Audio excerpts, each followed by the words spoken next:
What's up everyone, my name is Mike, and welcome to another GameCast Rewind. Today I'll be taking a look at Brutal Doom and Project Brutality, two mods for the classic Doom games. Enjoy! The classic Doom games are legendary and still alive today thanks to the awesome modding community. In recent years, it seems like Brutal Doom has become one of the most popular mods out there. Some people love it and other people hate it. If someone tells you that Brutal Doom is nothing but a gore mod, that is outright bullshit. Brutal Doom is a gameplay mod. The gameplay is altered, and as far as I'm concerned, that makes it a gameplay mod. You may not like it, you may read about the creator Sergeant Mark being a dipshit, you may be tired of hearing about Brutal Doom within the Doom community, but it's still a gameplay mod. I played through the Hellbound Megawad with Brutal Doom version 2.1 RC8 and the Ultimate Doom Visor HUD mod. I'm also going to be taking a look at Project Brutality version 3.0 test. Project Brutality is basically an enhanced version of Brutal Doom, and for this mod I played through the Doom 2 Reloaded Megawad. And just so everyone knows, to play Brutal Doom you need a Z-Doom compatible source port. I played through these using GZ-Doom. Links to everything will be provided in the description below. So let's take a look at Brutal Doom and see what all the fuss is about.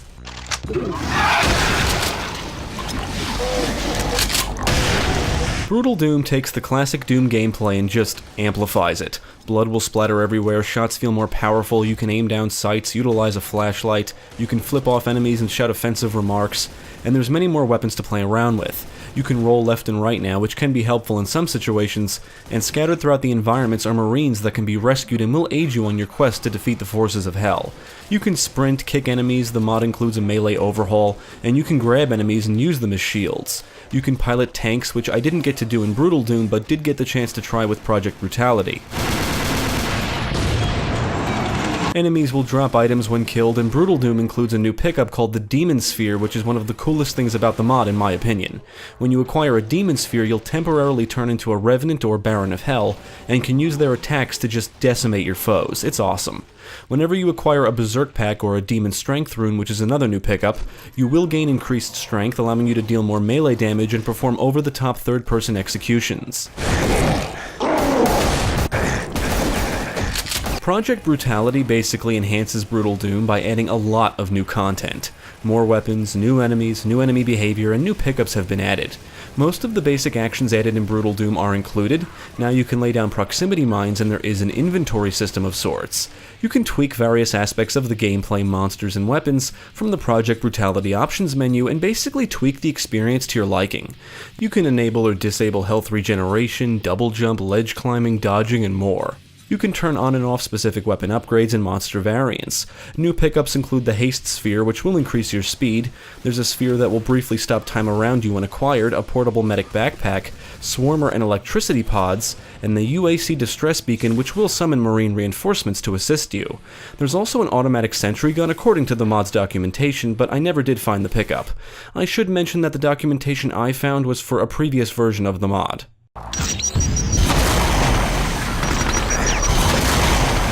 There's multiple game modes or classes and difficulty modes to choose from in both Brutal Doom and Project Brutality, and they do differ depending on which you're playing. Project Brutality is based on Brutal Doom version 2.0.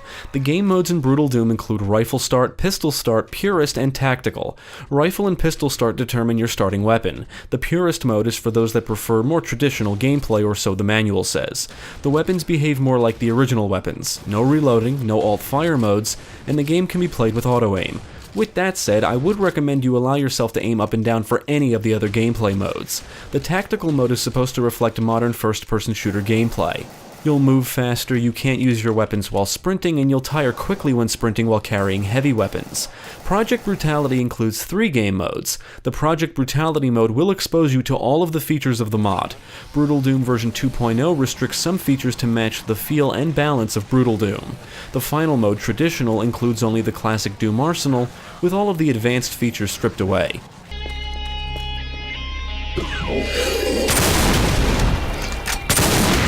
All of the weapons in the original games are present, complete with new skins, animations, and some include alternate fire modes.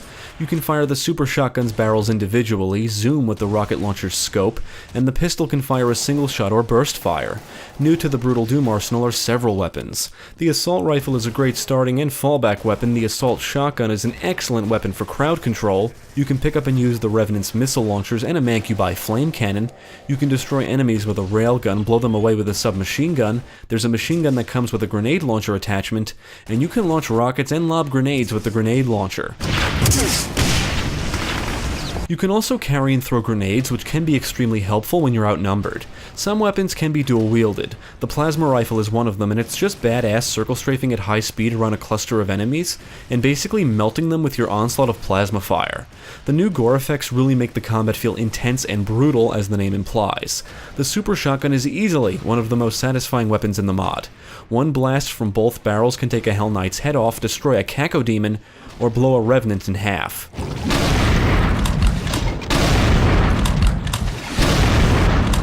Not only do the classic weapons look different, but they also feel different thanks to not only visual enhancements, but also changes to spreads, rates of fire, and damage outputs. Add in all of the new weapons and their functions, and you have a ridiculously deadly arsenal at your disposal.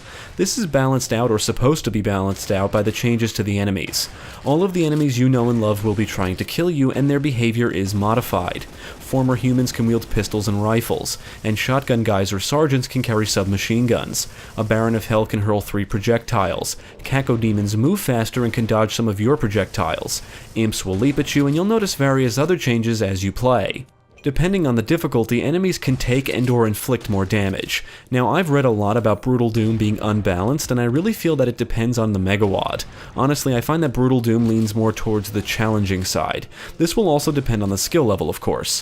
When choosing a skill level in Brutal Doom, the game does inform you of what you're in for. The manual that comes with the mod does provide a list of recommended megawatts that work well with Brutal Doom, but nothing is stopping you from playing the original games. That's the great thing about Doom and the mods. There are so many options available. If you think it's unbalanced, try something else. I would say Project Brutality is the more intense mod of the two. There are a ton of new weapons, and all of them are extremely fun and satisfying to use. Some of the standouts include the BFG 11K Plasma Beam, Black Hole Generator, and UAC Cryogenic Dispersion Rifle, which can fire ice missiles or a freeze ray. Many weapons in Project Brutality can be dual-wielded, some can be equipped with attachments, you can switch between different fire modes, and you can find weapon upgrades in the environments. All of the new firepower will be helpful in taking down all of the new enemy types. There are all kinds of new undead types, including sergeants that can fly and some that carry shields. You'll take down Hell Paladins, Ice Vials, Elite Arachnotrons, numerous imp variants, and plenty more. The new weapons and enemies can make the combat really fun and exciting. The enemy variety is incredible, and there's some really cool designs here. Flying Arachnotrons, Revenants firing laser beams, Cyber Hell Knights, and Evil Marines are just some of the new types with their own awesome look and feel, while managing to fit in nicely with the existing roster.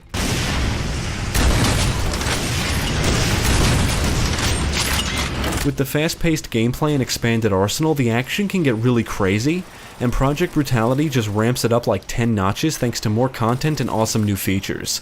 A lot of areas will look, sound, and feel like war zones. Projectiles flying every which way, bullets are flying past your head, enemies are blowing each other away, you can hear explosions in the distance, it's awesome. However, in both Brutal Doom and Project Brutality, many areas can be annoying because of the enemies. Depending on the megawatt and/or level, the difficulty may spike significantly, like when you get ambushed, surrounded, or overwhelmed by some of the tougher enemy types. It could be just the standard foes giving you trouble just because of their modified behavior and the changes to the gameplay overall. I got through both megawads without too much trouble, but I would be lying if I said every single encounter was enjoyable. Hellbound is by far one of the greatest megawads I have ever played. It's a 32 level megawatt for Doom 2. You navigate through levels set on Earth and eventually work your way through Hell. The levels are huge and are extremely well detailed. I found it very easy to get lost, and not because many areas within a level look the same, but because there's so much to see and take in that I found it hard to remember where specific landmarks were located. You'll see things like keys and buttons that you don't have access to yet, and have to do something specific or a chain of things to gain access. You can easily spend an hour or more in most levels. I think I got lost for a significant amount of time in more than half of them. The levels set on Earth look like actual locations thanks to the incredible architecture and texture work. Furthermore, the levels flow together nicely, there's a natural sense of progression, if you will. Hellbound does come with a separate WAD for map 29, which I guess you could say is the complete version of the level.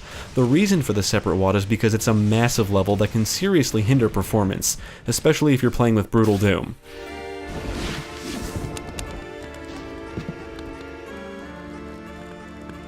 Doom 2 Reloaded is also a fantastic megawad. The levels aren't as huge as the ones in Hellbound, and I didn't get lost as often, but they are well designed and detailed. Much like Hellbound, the levels flow nicely together, and it gives you an actual sense of environmental progression. You'll traverse through tech facilities and bases, Earth levels, and the final set of levels are set in Hell. Warehouse Siege is easily my least favorite level, but that may be due to Project Brutality rather than the level itself. It's loaded with what appears to be a ton of these Archvile variants, and it gets to be a bit much. Brutal Doom and Project Brutality replace and/or change a lot of assets and add a lot of new visual and gore effects. In addition to being a gameplay mod, I would also call Brutal Doom a gore mod. There are some new textures, new lighting effects, new liquid ripple effects, and changes to some of the existing monster appearances. I think all of the new weapons and skins look amazing and fit in nicely with all of the other enhancements and changes. The weapon reload animations look great, fire and explosions look incredible, dirt and debris will kick up from explosions, muzzle flashes illuminate dark areas, you can see the red eyes of monsters in the dark, and bullet tracers and projectiles will be flying across the battlefields during firefights. The new gore effects make the combat feel very rewarding. You can blow chunks off enemies, body parts will go flying through the air, blood will splatter all over the environments, and blood will come gushing out of enemies. If you blow a Revenant in half, its legs will walk around for a little bit. You may blow off part of a Hell Knight's face and can see part of its mouth dangling. My only issue with the new gore effects is the blood splatter can cover buttons and switches. The Ultimate Doom Visor HUD is an excellent add-on for Brutal Doom, and I would recommend it if you want a more immersive experience. And you can customize which parts of the HUD should be displayed or hidden. For Project Brutality, I used the HXR TC HUD, which is also very well designed, it's informative while not being obtrusive, and it can be customized.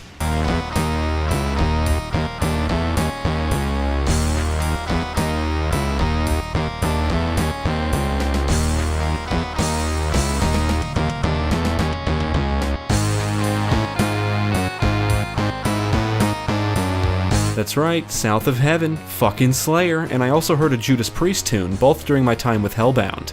I loaded the Music Pack mod for my time with Doom 2 Reloaded.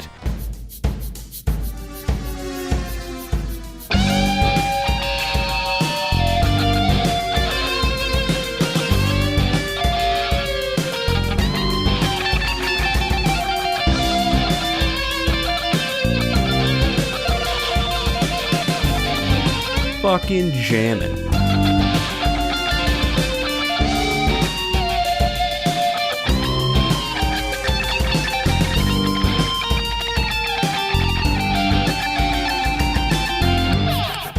It's a collection of remixed Doom tunes.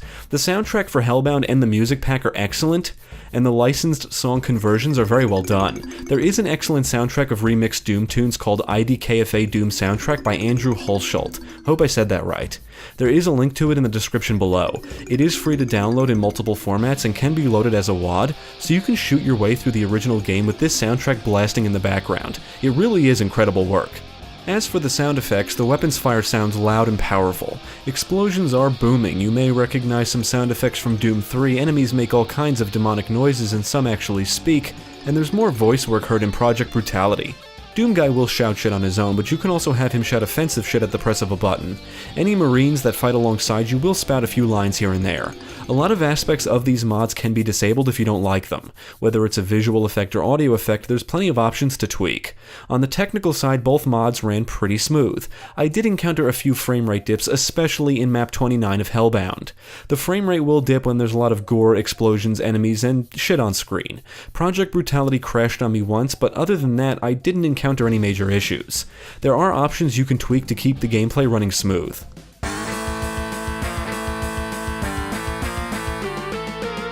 I love Brutal Doom, but I definitely had more fun with Project Brutality. All of the new weapons and enemies make it feel like a whole new experience, and being able to set how the weapons and enemies spawn is a big plus. But Brutal Doom is the foundation and is easily one of my favorite mods ever. Do I think it ruins Doom's gameplay? No. but I know some people feel this way, which is odd to me. The balancing may not be perfect, but I also feel that depends on the megawatt in tandem with the mod. If you think about the logic of Brutal Doom ruining the gameplay, then technically any gameplay mod ruins Doom's gameplay. It's a ridiculous thing to say. That's why these are called modifications. Do I think Brutal Doom is better than Doom? Absolutely not. The classic Doom games are my favorite first-person shooters of all time, and are still extremely enjoyable to play today. These mods just modernize the gameplay. Brutal Doom and Project Brutality are just modifications. Ultimately, if you hate them or are just not interested, you don't have to play them. I would absolutely recommend both Brutal Doom and Project Brutality to fans of Doom, first-person shooters, and fun. These mods just take the classic Doom gameplay and modernize it, amplify it, and offer a more intense experience. New weapons, new enemies, new visual effects, new audio effects, and tons of gameplay changes. You can tweak the mods to your liking, and there's plenty of mods or add-ons out there for these that let you customize the experience even more. Mods for mods. Definitely check out Brutal Doom and Project Brutality if you have not already. Thanks for tuning in. I hope this video proved helpful. Stick with GameCast for more quality content, including the latest gaming news, podcasts, let's plays, and even more reviews. Be sure to check out my channel, Gaming Pastime, for new game reviews released every week. My name is Mike, and I thank you for watching.